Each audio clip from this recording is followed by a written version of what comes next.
राधे राधे दोस्तों, गाथा भगवान की YouTube चैनल पर आपका स्वागत है। दोस्तों, आज हम जानेंगे पद्मिनी एकादशी से जुड़ी कथा, पद्मिनी एकादशी का महत्व। तो चलिए शुरू करते हैं।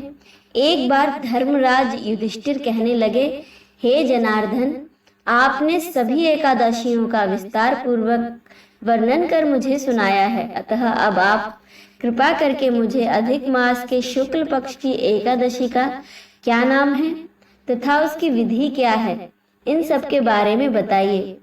भगवान बोले, हे राजन, अधिक मास में शुक्ल पक्ष में जो एकादशी आती है वह पद्मिनी एकादशी कहलाती है और उसको कमला एकादशी के नाम से भी जाना जाता है।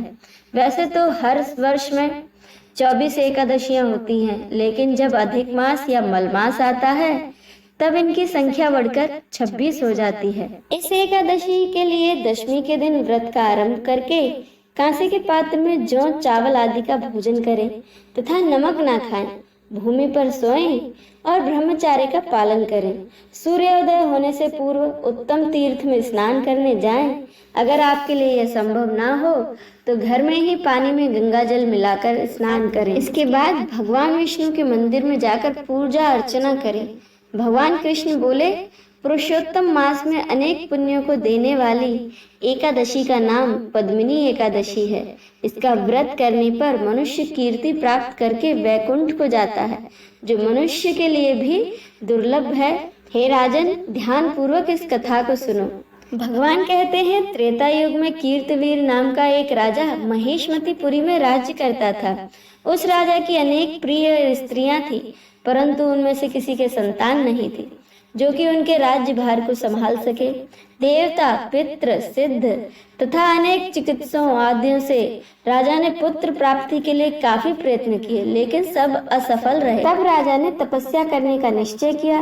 महाराज के साथ उनकी परम प्रिय रानी पद्मिनी, जो कि राजा हरिश्चंद्र की कन्या थी, राजा के साथ वन में जाने को तैयार हो गए।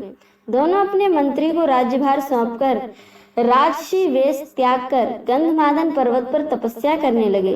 राजा ने उस पर्वत पर 10,000 वर्ष तक तप किया, परंतु फिर भी पुत्र प्राप्ति नहीं हुई। तब पतिव्रता रानी कमल नयनी पद्मिनी से अनसुईया ने कहा, 12 मास से अधिक महत्वपूर्ण मलमास होता है, उसमें द्वादशी युक्त पद्मिनी शुक्ल पक्ष की एकादशी का जागरण समेत व्रत करने से तुम्हारी सारी मनोकामनाएं पूर्ण होंगी।